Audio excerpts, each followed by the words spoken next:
끌어당기는 마음은 무소유와 평정심을 지닌 현자의 태도와 닮아 있습니다. 하지만 그렇게 끌어당긴 것을 온전히 받아들이려면 마음속에 고요하게 즐기는 강아지의 태도를 가져야 합니다. 안녕하세요. 깊고 흥미로운 미스터리와 진리 탐구를 나누는 진솔미입니다. 이전 이야기에서 이런 질문이 생기셨을 겁니다. 모든 것을 끌어당기는 마음이 과연 무소유와 평정심, 즉 현자의 마음이라는 건 알겠는데 왜 역사 속 많은 수행자들과 영성가들은 대체로 부유하지 못했을까? 대부분의 그들은 가난한 삶을 살고 세상을 떠났는데 그럼에도 그들이 모든 것을 끌어당기는 마음을 가졌다는 게 맞는 걸까? 네, 여러분의 의문이 정당합니다.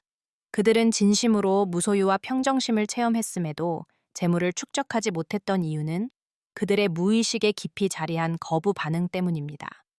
종교와 영성 전통에는 오랜 시간 내려오는 내면의 암묵적 금기가 있습니다. 바로 소유욕을 부정하는 마음입니다.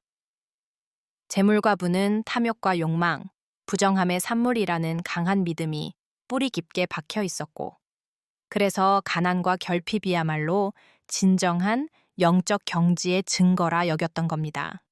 이러한 잠재의식의 금기는 사람들이 비록 무소유의 경지에 도달했다고 하더라도 풍요로운 삶을 당연히 누리지는 못하게 만들었습니다. 이미 마음속으로 만물을 끌어당기는 초연한 상태에 도달했어도 실제로 그것을 누리지 못하는 것은 그걸 받아들이지 못하는 내면의 벽이 존재하기 때문입니다. 무소유를 느끼면서도 가난하고 궁핍한 삶과 소유한 삶을 가르는 결정적 차이는 딱 두 가지입니다. 하나는 부와 재물을 긍정적으로 받아들이는 무의식을 갖고 있는지, 아니면 부정적인 무의식에 묶여 있는지, 그리고 둘째는 얻어지는 것을 기꺼이 수용하는 열린 마음인가 하는 점입니다. 이번에 다룰 부분은 두 번째, 즉 받아들이는 무의식의 문제에 집중해 보겠습니다. 이 영상을 보는 대부분의 분들은 아직 잘 받지 못하는 무의식을 가지고 있을 것입니다. 만약 그 무의식이 건강했더라면 아마 끌어당긴 법칙을 찾으려고 애쓰지 않으셨을 겁니다. 이미 풍요한 삶을 누리고 있기 때문입니다. 그러면 이런 의문이 들 수 있습니다. 무소유와 욕심 없는 태도를 유지하려면 어떻게 하면서도 동시에 풍요를 잘 받을 수 있느냐 하는 것 말입니다. 전혀 모순된 개념이 아닙니다. 두 가지 태도를 한꺼번에 품을 수 있다는 것을 일상의 예로 다시 설명해 보겠습니다. 여러분, 주변에 매력적이고 호감 가는 사람이 넘쳐난다고 상상해 봅시다. 매일같이 그런 사람들과 즐거운 시간을 보내고 있으니 굳이 더 만나고 싶다는 욕구가 없습니다. 이미 충분히 가득하니까요. 이 상태야말로 흔히 말하는 초연함의 마음, 즉 가진 자의 마음입니다. 그런데 어느 날 새로운 매력적인 사람이 다가옵니다. 잘 받는 마음을 가진 사람은 이 새로운 기회를 부담스러워하지 않고 환영합니다. 좀 더 쉽게 말하면 새 친구가 와서 반가우니 그를 스스로 거부하지 않는 것입니다. 새로운 매력이 다가와도 집착하거나 밀어내지 않고 고맙게 받는 그런 태도 말입니다. 여러분께 이와 같은 태도를 권합니다. 이것이 바로 진정한 풍요의 마음가짐입니다. 돈을 예로 들어 보겠습니다. 막연히 나는 돈을 사랑한다. 매 순간 돈을 갖고 있다고 외치는 것은 오히려 부정적인 신호를 무의식에 보낼 수 있습니다. 왜냐하면 그런 외침은 현재 없는 상태를 인지시키기 때문입니다. 이미 충분히 가진 이들은 마치 거대한 바다가 넘실거리듯 돈이 흐르고 있음을 알고 받음에 개의치 않습니다. 그렇기에 받으면 좋고 아니면 말고 하는 담담한 태도로 살다가 누군가 돈을 준다면 감사한 마음으로 기꺼이 받습니다.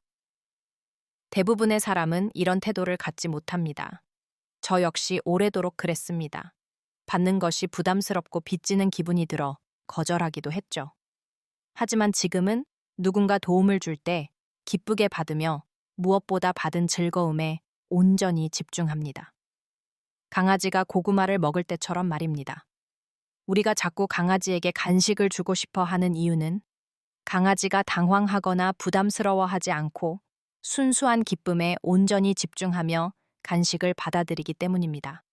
만약 강아지가 그러지 않고 예의를 차리며 내 마음은 이미 만족한다며 여러 이유를 댄다면 주는 사람의 마음이 멀어질 수도 있습니다.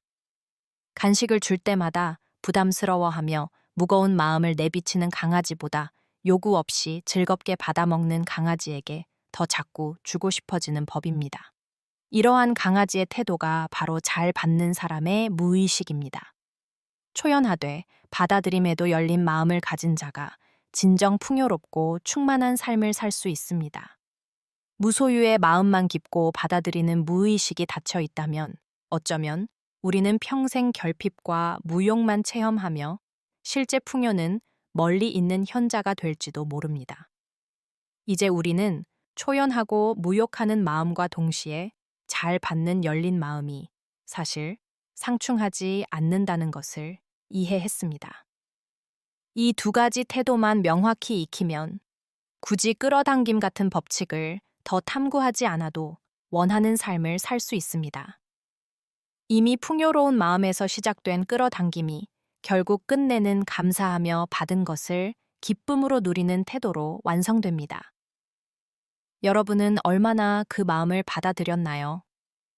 만약 아직이라면 앞으로 누군가가 주는 것을 강아지가 고구마를 씹는 것처럼 부담 없이 온전히 기쁜 마음으로 받는 연습을 해보시기 바랍니다. 받은 즐거움을 숨기지 말고 감사한 마음을 가감없이 표현하세요. 그런 행동이 더 많은 받음을 이끌어내며 여러분의 끌어당김을 완성할 것입니다. 이상 깊고 진솔한 미스터리를 나눈 진솔미였습니다. 감사합니다.